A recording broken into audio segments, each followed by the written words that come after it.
When I heard that Maryville was getting a one-to-one iPad program, I was beyond excited.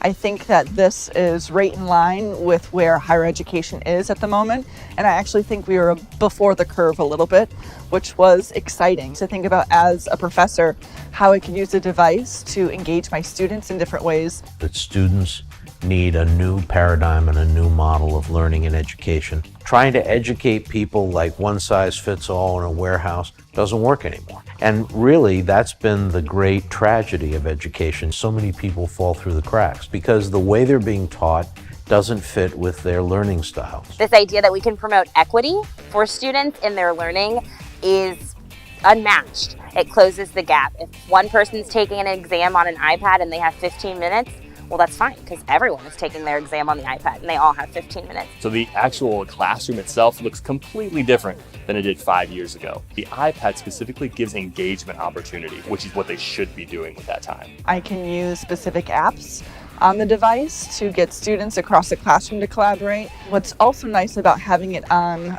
a device is that I can share it with other students in the class. So they suddenly have the capacity to see what all 26 or 30 students did together. For my classes, they're using their iPad to create a video response. So I give you a prompt, there's a case study, and you have to verbally, through a video, respond to that case study. And what I find is that students actually have to reread that case study a few times because they feel like if I'm on video, I really need to know the material. And I actually give them video feedback in return. I think that's one opportunity the iPad gives us that opens up doors we didn't used to have. So bridging the gap between the curriculum side and the information technology side has probably been the most challenging part, but it's also been the most fun to be able to bring those two teams together. So we evaluate the way the iPad program works based upon usage in the classroom. We have seen great growth in course-specific apps. So as we see that adoption rate grow between faculty members, we know that use in the classroom is up. And because of that, when you look at all the apps that we've given our faculty and our students, we are saving no less than $50,000 on apps alone. And that is per semester. So if we were going to give all of this software on a PC or on a different device, we would be looking at anywhere from $50,000 to $70,000 more than what we're paying.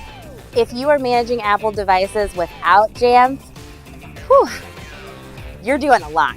That's a big job. I actually can't imagine doing this job without Jamf Pro. Jamf is really a tool that allows me to reach multiple students at the same time. It allows me to keep students and faculty up to date by using self-service and push notifications. So Jamf has really made not only my job easier, but the active learning ecosystem so much better. Our enrollment is way up. Our numbers are constantly growing. The most important measure, though, is always student outcomes. Are we providing the kind of education that allow a student to go out into their chosen profession and not only get a job, which we do at a 97% rate, but also succeed, excel, and do amazing things? And when CEOs of companies and organizations, industries come to me, they say, I want Maryville graduates because of what they can do and how you're educating them. To me, that's the greatest thing that can happen.